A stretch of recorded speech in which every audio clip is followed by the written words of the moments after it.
صلی علی رسوله الکریم اما بعد فاعوذ باللہ من الشیطان الرجیم بسم اللہ الرحمن الرحیم اولم يروا انا جعلنا حرما آمنا ويتخطف الناس من حولهم افبالباطل يؤمنون وبنعمت اللہ یکفرون صدق اللہ العظیم۔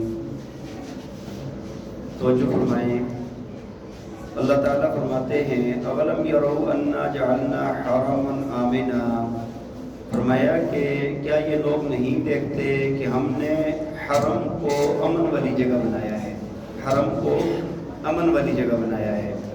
وَيُتَخَطَّفُ النَّاسُ مِنْ حَوْلِهِمْ، اور فرمایا کہ اچک لیے جاتے ہیں لوگ اس کے ارد گرد سے۔ أَفَبِالْبَاطِلِ يُؤْمِنُونَ وَبِنِعْمَةِ اللَّهِ يَكْفُرُونَ، فرمایا کہ کیا یہ باطل پر ایمان لاتے ہیں اور اللہ کی نعمتوں کا ناشکری کرتے ہیں۔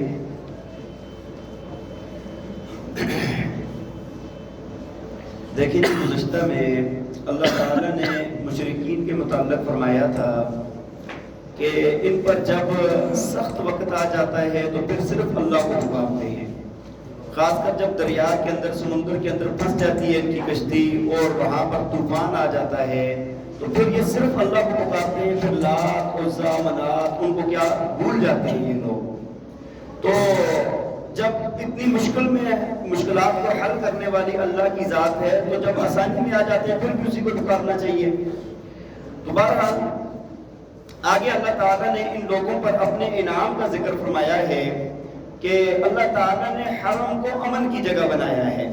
دیکھیں عرب کے جو علاقے تھے نا ان کے اندر بہت زیادہ لوٹ مار تھی۔ کوئی بھی قافلہ اگر کدھر تجارت کے لیے جاتا تھا تو وہ سلامت نہیں جاتا تھا بلکہ لوٹ لیا جاتا تھا، لوگ قتل کر دیے جاتے تھے، بدامنی تھی، ہر طرف وحشت تھی، ڈر تھا ہر وقت۔ لیکن جو حرم کی جگہ تھی نا، اہل حرم جو تھے، حرم کے اندر بھی امن ہوتا تھا اور اہل حرم کے لیے بھی امن ہوتا تھا۔ اور عربوں کے اندر نا 8 مہینے تو پکی جنگ رہتی تھی نا، 4 مہینے جو حرمت والے تھے ان کے اندر جا کے رک جاتے تھے۔ لیکن جو حرم شریف کے قریب والے لوگ تھے نا، حرم کی حدود میں رہنے والے، یہ لوگ سال پورا اپنی تجارت کرتے تھے، کوئی ان کو چھیڑتا نہیں تھا، ان کو کوئی قافلے والے لوٹتے نہیں تھے، ان کے قافلے نہیں لوٹے جاتے تھے اور ان کے لیے بڑی آسانی ہوتی تھی، ان کا احترام تھا، عزت تھی۔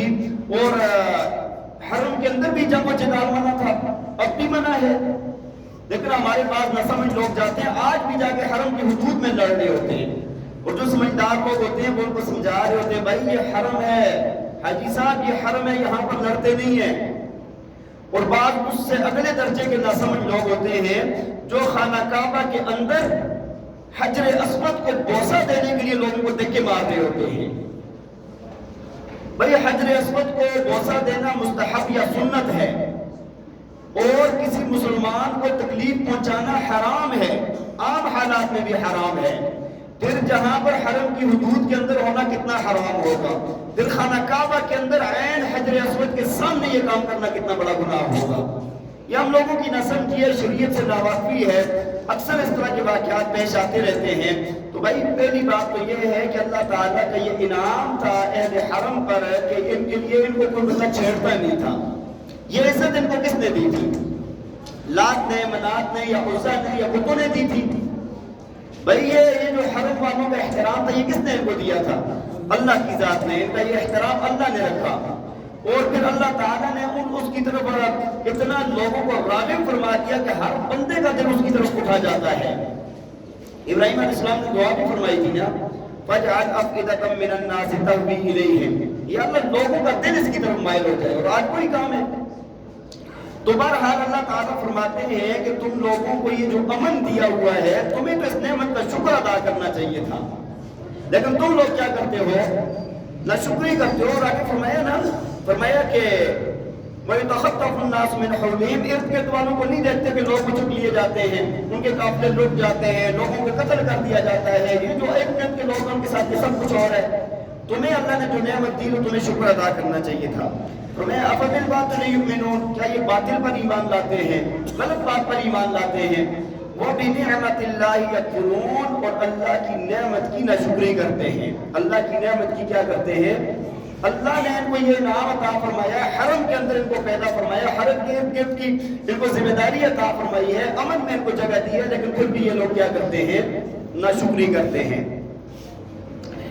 اور دوسری بات کیا تھی کہ اللہ کی ذات پر جھوٹ باندھتے تھے، بتوں کا کہتے تھے یہ اللہ نے ہمیں کہا ان کی عبادت کرنے کا، یا یہ اللہ کی ذات پر جھوٹ باندھتے تھے کہ نبی علیہ السلام کو اللہ نے نبی بنا کر بھیجا، اور یہ ان کا انکار کرتے تھے۔ ٹھیک ہے، ابھی اللہ تعالیٰ نے فرمایا وَمَنْ أَظْلَمُ مِمَّنِ افْتَرَىٰ عَلَى اللَّهِ كَذِبًا، فرمایا اس شخص سے بڑا ظالم کون ہے کہ جو اللہ پر افتراء باندھتا ہے جھوٹا، أَوْ كَذَّبَ بِالْحَقِّ لَمَّا جَاءَ، یا یہ حق کو جھٹلاتا ہے جب اس کے پاس آ گیا ہے۔ دیکھیں نبی علیہ السلام کی طرف سے بھی یہ بات ہو سکتی ہے اور کفار کی طرف سے بھی ہو سکتی ہے۔ علامہ ابن کثیر رحمہ اللہ تعالی علیہ نے یہ بات لکھی ہے، دیکھیں اللہ کے نبی اپنی طرف سے بھی یہ کہہ سکتے ہیں کہ بھائی اگر میں اللہ کی ذات پر اگر جھوٹ باندھوں گا، میں اگر جھوٹا کہوں گا کہ مجھے نبی بنا کر بھیج گیا ہے، پھر مجھ سے بڑا ظالم کوئی نہیں ہوگا، نعوذ باللہ۔ اور دوسری جہت اس کی یہ ہے کہ جب مجھے اللہ نے نبی بنا کر بھیجا ہے، اللہ نے کتاب عطا فرمائی ہے، تم لوگوں کا انکار جو کرنا ہے، اس سے بڑا ظالم کوئی نہیں ہے۔ بات سمجھ آ رہی ہے؟ اس سے بڑا کوئی اور ظالم نہیں ہے۔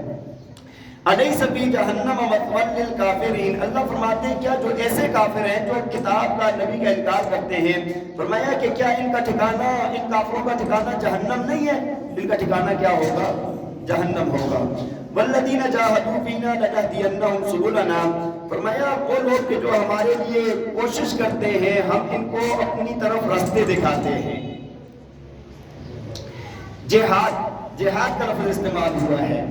جہاد کی کئی قسمیں ہیں۔ ایک جہاد میں سیف ہوتا ہے، مشرکین اور کفار کے ساتھ جا کر میدان میں لڑنا۔ عام حالات میں فرض کفایہ ہوتا ہے، جب سرحدوں کی حفاظت ہو رہی ہوتی ہے نا، فرض کفایہ ہے، لیکن جب جنگ ملک کے اندر طاری ہو جائے تو پھر سب پر فرض عین ہو جاتا ہے۔ اسی طرح جہاد، علم حاصل کرنا بھی جہاد ہے۔ علم جو ہے نا یہ بڑی مشقت والی چیز ہے، علم حاصل کرنا بڑی مشقت والی چیز ہے۔ آج لوگوں کو اس کی عزت قدر نہیں ہے، لیکن علم حاصل کرنا بہت مشقت والا کام ہے۔ یہ علم حاصل کرنا بھی جہاد ہے، اور پھر علم حاصل کرنے کے بعد اس علم کی تبلیغ کرنا یہ بھی جہاد ہے۔ اس علم کو پہنچانا لوگوں تک یہ بھی کیا ہے؟ یہ بھی عام حالات میں فرض کفایہ رہتا ہے۔ لیکن اگر کوئی ایسی جگہ ہو کہ جہاں پر لوگوں کو دین کا کوئی پتہ نہیں ہے، کوئی سکھانے والا نہیں ہے، وہاں پر ایسے بندے کا جاننا سکھانا فرض عین ہوتا ہے۔ اللہ تعالیٰ نے ان کے لیے بھی لوگ مقرر فرمائے۔ اور پھر اس کے بعد قلم کے ساتھ جہاد کرنا، کتابیں لکھنا، علمی کام کرنا، یہ بھی جہاد ہوتا ہے۔ جتنے بھی دین کے کام ہیں نا یہ اس مجاہدے کے اندر آتے ہیں۔ جو اس مجاہدے کے اندر لگے ہوئے ہیں، اللہ تعالیٰ فرماتے ہیں لَنَهْدِيَنَّهُمْ سُبُلَنَا، ان کو ہم اپنا راستہ ضرور دکھائیں گے، ان کو اپنی طرف ہدایت والا راستہ ہم ضرور دکھائیں گے۔ یہ جو ہدایت کی محنت کرتے ہیں نا، اگر کسی اور کو ہدایت ملے یا نہ ملے، ان کو اللہ ہدایت ضرور عطا فرماتا ہے، اگر یہ اپنے آپ کو گناہوں سے بچاتے ہیں تو، اپنے آپ کو گناہوں سے۔ انبیاء کرام کے بہت سارے انبیاء ایسے ہیں جن کے ماننے والا قیامت والے دن ایک امتی بھی نہیں ہوگا، ایسے نبی بھی ہوں گے۔ حضرت نوح علیہ السلام جیسی شخصیت اور امت میں ٹوٹل 80 افراد ہیں، 80، 82، 78 یہ افراد ان کی امت کے آتے ہیں، اور 950 سال دین کی دعوت دی ہے۔ لیکن وہ نبی تو برحق ہے نا، نبی تو ہدایت والے ہیں۔ جو بندہ ہدایت والا کام کرے گا اللہ اس کو ہدایت ہے ضرور عطا فرمائیں گے۔ دیکھیں نا، جو بندہ جو کام کرتا ہے نا وہ چیز اس کو بڑی وافر ملتی ہے۔ دودھ کا کام کرنے والے کو دودھ ملے گا نہیں ملے گا؟ بھائی جو بندہ دودھ کا کاروبار کر رہا ہے نا، کسی پورے محلے میں دودھ نہ ملے نا، دودھ والے کے گھر میں دودھ ضرور ہوتا ہے۔ جو بندہ روٹیاں بناتا ہے، نان بھائی ہے، اگر پورے محلے کو آٹا نہ ملے، روٹیاں نہ ملے، نون بھائی جو نان بھائی ہوتے ہیں نا اس کے گھر میں روٹی ضرور ہوگی۔ جو بندہ جو بھی کام کرتا ہے، کسی اور کو ملے یا نہ ملے اس کو ضرور ملتا ہے۔ جو بندہ ہدایت والے کام کرتا ہے، اگر اور لوگوں کو ہدایت کا ذریعہ نہیں بھی بن سکتا نا، لوگوں کو ہدایت اس کی وجہ سے نہیں مل رہی، اپنے لیے ہدایت بن جاتی ہے۔ وَإِنَّ اللَّهَ لَمَعَ الْمُحْسِنِينَ، فرمایا بے شک اللہ تعالیٰ نیکی کرنے والوں کے ساتھ ہے۔ جو نیک کام کرتے ہیں، نیکی کے کام کرتے ہیں، اللہ تعالیٰ کا ان کے ساتھ ہے۔ اللہ تعالی ہمیں عمل کرنے کی توفیق عطا فرمائے. وآخر دعوانا الحمدللہ رب العالمین.